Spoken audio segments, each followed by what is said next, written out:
जय श्री कृष्ण। आप सभी को फाल्गुन पूर्णिमा की ढेरों शुभकामनाएं। प्रिय दर्शकों, आज के इस वीडियो में हम बात करेंगे कि फाल्गुन पूर्णिमा पर ग्रहण है या नहीं है। अगर फाल्गुन पूर्णिमा पर ग्रहण है तो होली का दहन कब होगा, होली किस दिन मनाई जाएगी। फाल्गुन पूर्णिमा पर जो भगवान नारायण का व्रत किया जाता है, सत्यनारायण भगवान का व्रत होता है, पूर्णिमा का व्रत होता है, वो कैसे होगा, किस दिन होगा, पूजा के लिए क्या समय रहेगा, कैसे पूजा हमें करनी चाहिए अगर ग्रहण है तो, होली का दहन और होली की पूजा कब होनी चाहिए अगर ग्रहण है तो, क्या नियम होंगे, क्या विधि होगी और क्या प्रभाव रहेगा इस ग्रहण का, इसकी सच्चाई क्या है, ये संपूर्ण जानकारी आज के इस वीडियो में आपको प्रदान की जाएगी। शास्त्रीय नियम के आधार पर आपको बताएंगे कि ऐसी अवस्था में होली का दहन करने के लिए शास्त्रों में क्या कहा गया है, अगर ग्रहण हो तो मनुष्य को क्या करना चाहिए, और व्रत आदि के विषय में क्या कहा गया है, हमें ग्रहण के समय पर व्रत आदि किस दिन और कैसे करने चाहिए। आइए जानकारी आरंभ करते हैं। आपसे निवेदन है कि वीडियो यदि थोड़ा सा भी उपयोगी लगे तो कृपया एक बार लाइक अवश्य कर दीजिएगा और जितना हो सके शेयर कीजिएगा, क्योंकि बड़ी मेहनत के बाद ये वीडियो बनते हैं, पूरा रिसर्च करने के बाद कि किस पुराण में कहाँ इस विषय में क्या लिखा है। जब हमने शिक्षण काल में शिक्षा ग्रहण की थी उस समय थोड़ी थोड़ी यादें ही रह जाती है कि हाँ, हमने इस पुराण में ये पढ़ा है। आपको वीडियो बनाने से पहले हमें फिर से उन पुराण को देखना होता है कि हाँ, ये लिखा था तो वास्तव में कितना क्या लिखा है इसमें, और फिर हम आपको जानकारी देते हैं। जब आप एक लाइक करते हैं तो हमारी मेहनत सफल जान होती है, और जब आप वीडियो को सब्सक्राइब करते हैं या कुछ अच्छा लिखते हैं तो हमें लगता है कि हमारी मेहनत सफल हो रही है। तो कृपया एक बार अवश्य ही लाइक कीजिएगा और चैनल पर नए हैं तो सब्सक्राइब करते जाइएगा। यहाँ ग्रहण के विषय में मैं बताऊंगा कि पंचांग में ग्रहण लगाया गया है कि नहीं लगाया गया है पंचांगकर्ताओं द्वारा, और जो सरकारी संस्थान है जो ग्रहण के बारे में जानकारी देते हैं वहाँ से क्या कह रहे हैं, ये झूठी खबरें हैं ग्रहण की या सच में ग्रहण होने जा रहा है। होलिका और ग्रहण के दुष्प्रभाव से बचने के लिए कमेंट बॉक्स में अवश्य लिखिएगा जय शिव शंकर या हर हर महादेव। भगवान शंकर आपकी आपके परिवार की रक्षा करेंगे। आप देख रहे हैं देवभूमि ज्योतिष संस्थान का प्रतिष्ठित यूट्यूब चैनल देवभूमि धार्मिक। हम यहाँ सभी व्रत और त्योहारों की सही शास्त्रीय जानकारी प्रदान करते हैं। ज्योतिष शास्त्र और पंचांग के आधार पर आपको बताते हैं कौन सी तिथि कब है, व्रत आदि कब करना है, क्या विधि है, क्या नियम है और क्या गलती नहीं करनी है। तो यदि आप सभी व्रत और त्योहारों की सही शास्त्रीय जानकारी पाते रहना चाहते हैं तो कृपया चैनल को सब्सक्राइब कीजिए और बेल आइकन को प्रेस कीजिए।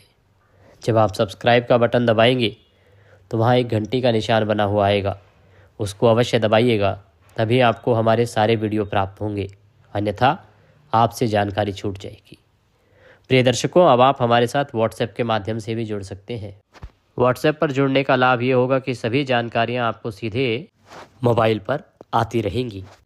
साथ ही हम व्रत और त्यौहार से पहले आपको रिमाइंडर भी देते हैं कि कल ये व्रत है, इस प्रकार से ये तैयारी आज ही कर लीजिएगा, कल ये काम नहीं होंगे, तो आपसे कोई व्रत आदि छूटता नहीं है। अगर आप सुविधा का लाभ लेना चाहते हैं तो आपके स्क्रीन पर नंबर आएगा वीडियो के अंत में 900 से, उस पर व्हाट्सएप मैसेज लिखिए अपना नाम और कहिएगा कि आपको व्हाट्सएप पर ऐड किया जाए, तो हम आपको अपने ग्रुप में ऐड करेंगे।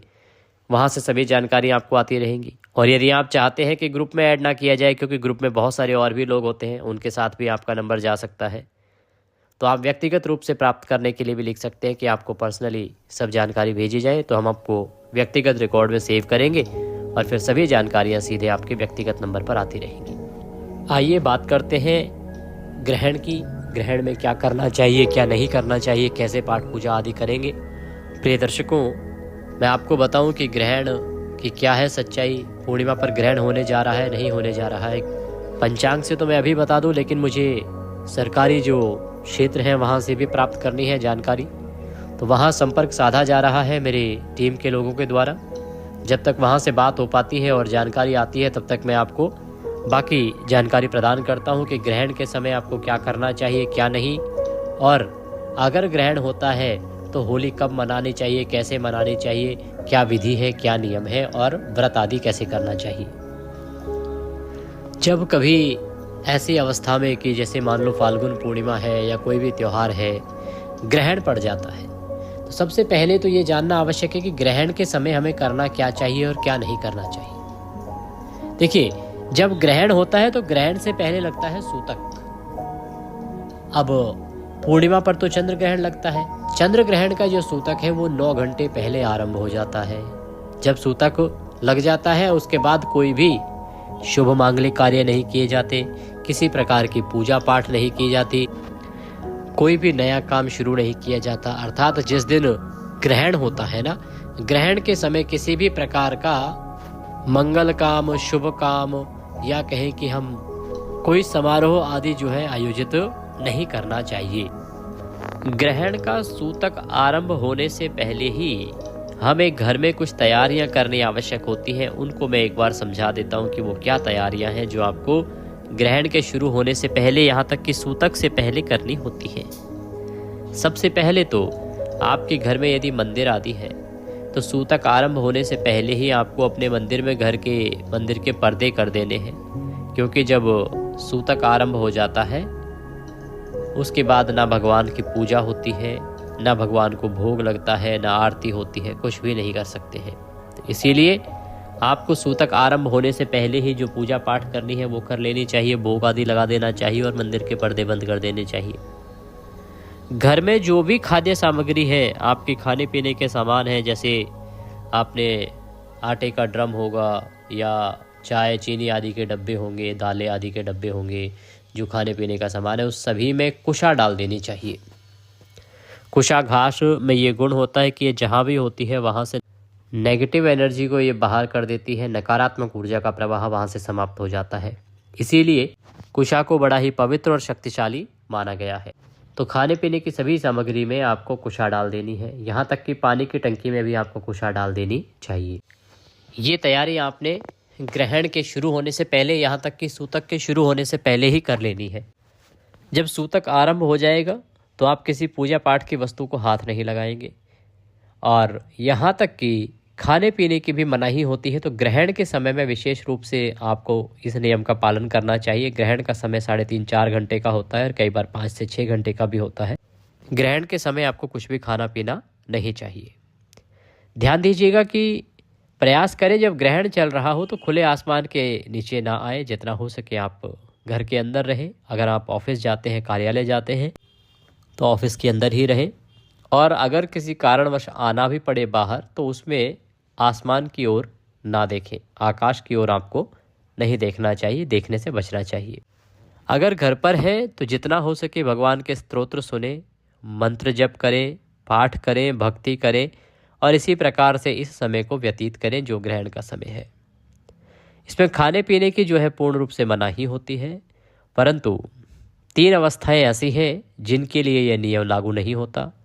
सबसे पहले वृद्ध आते हैं, जो बुजुर्ग लोग हैं उनको खाने पीने की मनाही नहीं है, वो खा पी सकते हैं, क्योंकि वृद्धों को अधिक समय तक भूखे रखना ठीक नहीं।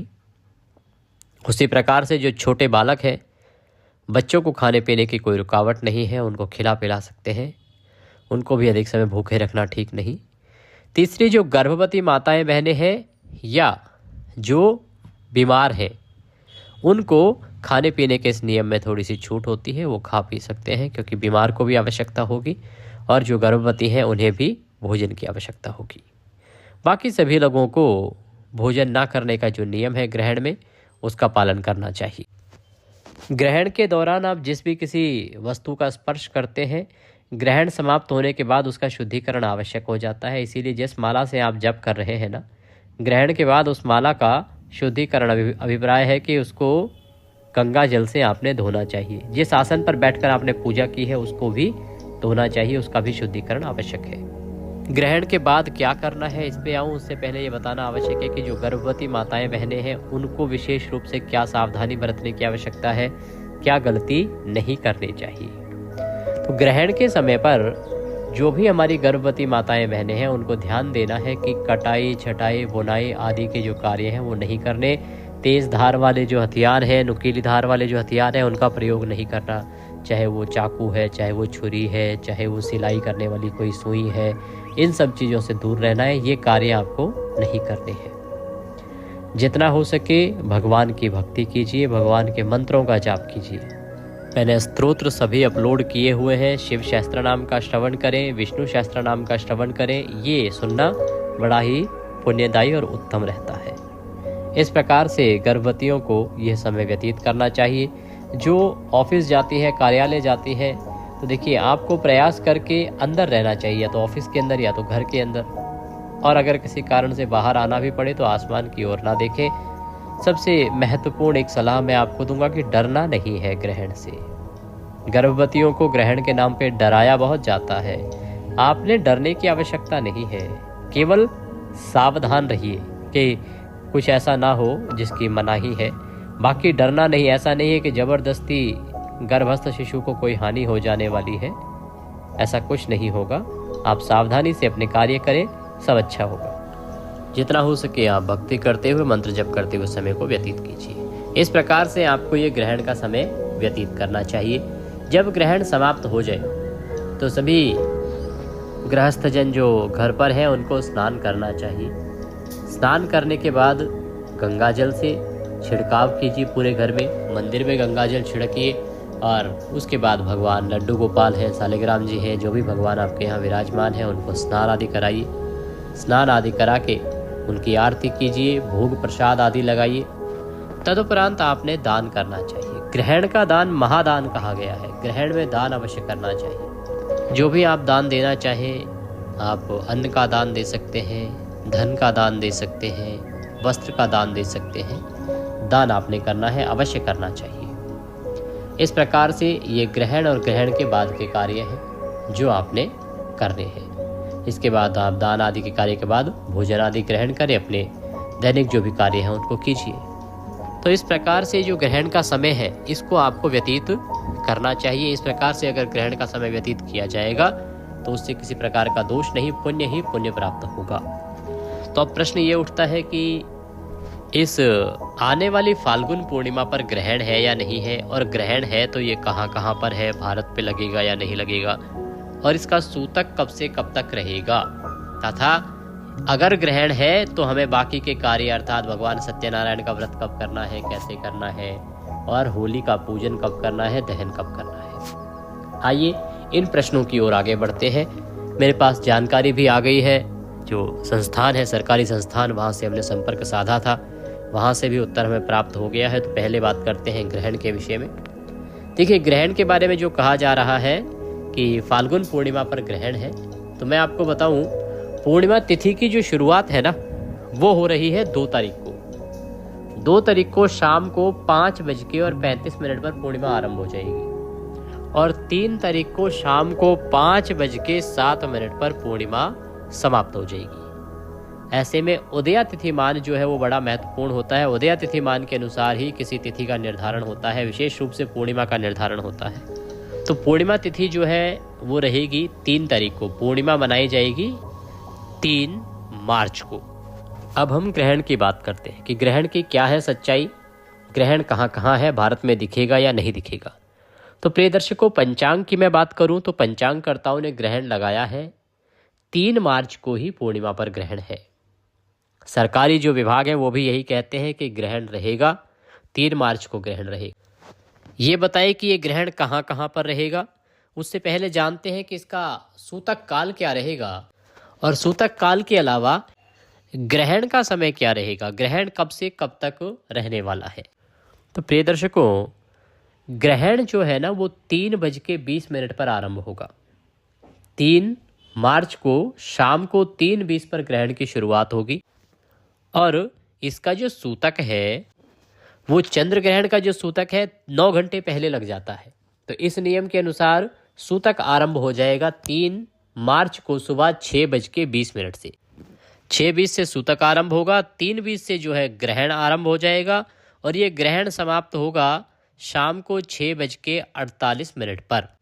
शाम को 6:48 पर ये जो ग्रहण है चंद्र ग्रहण ये समाप्त हो जाएगा। इस प्रकार से ये सही है कि आने वाली फाल्गुन पूर्णिमा पर ग्रहण है, चंद्र ग्रहण है, और इसका प्रभाव अन्य देशों के साथ साथ भारत पर रहेगा, अर्थात ये भारत में भी लागू रहेगा। इस ग्रहण का जो सूतक है वो भी भारत में लगेगा, और सूतक लगेगा तो ग्रहण तो अपने आप ही लग गया है, और ग्रहण के साथ साथ ही प्रतिबंध लग जाता है पूजा पाठ पर। अब बड़ी परेशानी जो है वो ये है कि अगर ग्रहण है तो ये पूर्णिमा केवल सत्यनारायण भगवान के व्रत के लिए नहीं है। इस पूर्णिमा पर तो विशेष रूप से होलिका दहन भी किया जाता है। तो होलिका दहन कब होगा और होलिका दहन के साथ साथ होलिका का पूजन किया जाता है, वो कब होगा। और फिर बताएंगे आपको कि भगवान सत्यनारायण का जो व्रत है, या ये कहें कि पूर्णिमा का जो व्रत किया जाता है, वो व्रत किस दिन करना है, कब करना है, और ग्रहण में व्रत कर सकते हैं, नहीं कर सकते हैं, या सत्यनारायण भगवान के पूजन के लिए क्या समय रहेगा। तो प्रिय दर्शकों, होलिका दहन के विषय में शास्त्र कहते हैं कि होलिका दहन जो है फाल्गुन पूर्णिमा को, जब पूर्णिमा प्रदोष व्यापनी हो उस दिन करना चाहिए और भद्रा रहित काल में करना चाहिए, या जब भद्रा पुच्छ हो तो उस समय पर करना चाहिए। अब होलिका दहन के निर्धारण के नियम के विषय में अगर हम बात करें तो वो कहता है कि जिस दिन पूर्णिमा प्रदोष व्यापनी हो। शास्त्र कहते हैं कि यदि मान लो पूर्णिमा 2 दिन है और दोनों दिन प्रदोष व्यापनी है तो दूसरे दिन आपको होलिका दहन करना उत्तम रहेगा। अब इस वर्ष की बात करते हैं तो इस वर्ष जो है ना 5:37 पर जो है पूर्णिमा आरंभ हो रही है 2 तारीख को, और 3 को 5:07 पर समाप्त हो जाएगी। ऐसे में प्रदोष काल मिलेगा हमें 2 तारीख को ही। 3 तारीख को प्रदोष काल में पूर्णिमा नहीं है। तो बताऊं आपको कि होलिका दहन जो है वो 2 तारीख को किया जाएगा। होलिका 2 तारीख को मनाई जाएगी, ना कि 3 तारीख को। ग्रहण 3 को है परंतु होलिका जो है 2 तारीख को है, और होलिका का जो पूजन है वो भी 2 तारीख को होगा, और होलिका का दहन भी 2 तारीख को ही होगा। इसके विषय में मैंने विस्तार से एक वीडियो बनाया है जिसमें आपको समझाया है सभी श्लोक और मंत्र के साथ, जो पुराणों में लिखा है कि ऐसी अवस्था में कब हमें होलिका दहन करना चाहिए, शुभ मुहूर्त क्या रहेगा। क्योंकि जैसे ही होलिका आरंभ हो रही है, पूर्णिमा आरंभ हो रही है, उसके साथ ही भद्रा भी है। पाताल लोक की भद्रा है जिसका पूरा प्रभाव होता है होलिका दहन पे। इसीलिए मैंने विस्तार से उसमें समझाया है। यहाँ संक्षेप में मैं आपको समझा दूं। शास्त्र कहते हैं कि अगर प्रदोष व्यापनी पूर्णिमा है और भद्रा भी है तो भद्रा पुच्छ में होलिका दहन किया जा सकता है। इसी नियम के तहत होलिका का दहन जो है 2 फरवरी को शाम को 6:30 बजे से और 8:15 के बीच में किया जा सकता है, क्योंकि ये समय भद्रा पुच्छ का रहेगा। पूजन की बात करें तो पूर्णिमा की शुरुआत जो है 5:35 पर हो रही है, और तभी से आप होलिका का पूजन कर सकते हैं। और होलिका का पूजन तो जहाँ होली जलाई जाती है ना, होलिका जहाँ डांडा गड़ता है उस स्थान पर 12 बजे के बाद भी किया जा सकता है 2 तारीख को। और अति शुभ की बात करें तो 5:55 से आप पूजन करें, लगभग वही 7:30 पौने 8 बजे तक उत्तम समय है। तो आपको साफ हो गया होगा कि होलिका जो है वो 2 तारीख को मनाई जाएगी और उस पर ग्रहण का प्रभाव नहीं है, भद्रा की प्रभाव है। तो इसलिए मैंने आपको मुहूर्त बता दिया कब करना चाहिए। बाकी विस्तार से मैंने जो जानकारी दी है आपको अलग से वीडियो बना के दिया है, उसमें सभी पुराणों के जो श्लोक हैं वो भी मैंने आपको समझाए हैं। 3 से 4 नियम कहे गए हैं शास्त्रों में इसके निर्धारण के, वो भी मैंने आपको बताए हैं। तो उन नियमों के अनुसार आप समझ लीजिएगा, उसमें विस्तार से मैंने समझाया है। तो होलिका दहन होगा 2 तारीख को, 3 तारीख को नहीं है। अब प्रश्न उठता है सत्यनारायण भगवान के व्रत का और जो पूर्णिमा का व्रत होता है उसका। ये सही है कि सत्यनारायण व्रत या पूर्णिमा तिथि उसी दिन मनाई जाती है जिस दिन सूर्य के मुख से पूर्णिमा होती है। उदया तिथि मान के अनुसार पूर्णिमा होती है, उस दिन इसको मनाना उत्तम होता है। इस नियम के अनुसार पूर्णिमा जो है वो 3 तारीख को ही है, 3 मार्च को ही रहेगी पूर्णिमा। परंतु ग्रहण जो है वो रहेगा 3 तारीख को, और ग्रहण का जो सूतक है वो सुबह सुबह लग जाएगा 6:20 से पहले ही, अर्थात सूर्योदय से पहले ही सूतक लग जाएगा। तो उस दिन दिन भर कोई पूजा पाठ नहीं हो सकता, ना सत्यनारायण भगवान की कथा आप कर सकते हैं, ना व्रत कर सकते हैं, ना पूजन कर सकते हैं, कुछ नहीं कर सकते। ऐसी अवस्था में शास्त्र क्या कहते हैं, हमें करना क्या चाहिए, क्योंकि ग्रहण है, ग्रहण में तो आप व्रत नहीं कर सकते।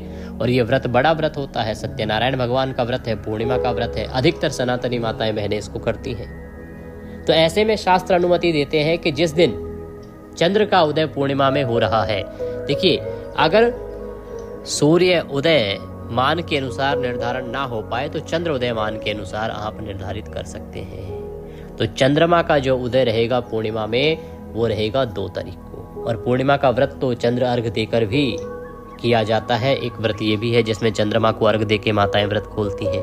तो इसीलिए इस बार सत्यनारायण भगवान का व्रत पूजन भी आप 2 तारीख को ही करेंगे। पूर्णिमा का जो त्यौहार है वो भी 2 मार्च को ही मनाया जाएगा, ना कि 3 मार्च को, क्योंकि 3 मार्च को ग्रहण रहेगा। अब प्रश्न उठता है कि फिर 2 मार्च को पूजा के लिए शुभ मुहूर्त क्या रहेगा। तो ये दिन रहेगा 2 तारीख को सोमवार का। सोमवार को प्रथम चौघड़िया उत्तम होता है, अमृत का चौघड़िया होता है। तो सूर्य उदय के साथ 6:48 पे सूर्य उदय हो रहा है और 8:18 तक उत्तम मुहूर्त है। उसके बाद 9:50 से और 11:15 बजे तक लगभग उत्तम मुहूर्त रहेगा।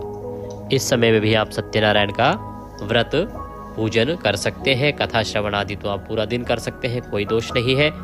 चंद्र उदय की मैं बात कर लेता हूं कि चंद्रमा का उदय कब होगा। इस दिन चंद्र उदय जो है वो 6:26 पर बताया जा रहा है। ये थोड़ा अलग अलग स्थानों पर थोड़े से 5-10 मिनट आगे पीछे भी हो सकता है, क्योंकि चंद्र उदय और सूर्य उदय दोनों ही सभी स्थानों पर अलग अलग समय होता है थोड़ा सा, क्योंकि जैसे जैसे दूरी बढ़ती है वैसे वैसे समय बदलता चला जाता है। फिर भी 6:26 का समय है, इसके आसपास ये लगभग आपके यहाँ भी चंद्रोदय हो जाएगा। चंद्रमा को दर्शन करके, चंद्रमा को अर्घ देके फिर आप इस व्रत को खोल सकते हैं। और जो सत्यनारायण भगवान का व्रत पूजन कर रहे हैं वो सायंकाल को अपने व्रत को खोल सकते हैं। ये थी जानकारी कि ग्रहण है या नहीं है, ग्रहण का प्रभाव क्या रहेगा, सत्यनारायण भगवान का व्रत कब करना है और होलिका दहन कब करना है। एक ही वीडियो में सभी जानकारी देने का प्रयास किया है, तो जितना हो सके इसको शेयर कीजिए, जिससे कि अधिक से अधिक लोग इस जानकारी के साथ सभी जानकारियों को प्राप्त कर सके और उनके बीच में जो भ्रम की स्थिति पैदा हो रखी है वह दूर हो जाए। ये आप समाज का कल्याण का कार्य करेंगे, तो जितना अधिक हो सके आप इसको शेयर कीजिए। कमेंट बॉक्स में अपनी राय अवश्य लिखिएगा। चैनल पर नए हैं तो जुड़ जाइएगा, सब्सक्राइब कीजिएगा। और व्हाट्सएप पर नहीं जुड़े हैं तो स्क्रीन पर नंबर आ रहा होगा 900 से, उस पर व्हाट्सएप मैसेज करके हमारे साथ जुड़ सकते हैं। भगवान नारायण सब पर कृपा करें। जय सत्यनारायण भगवान।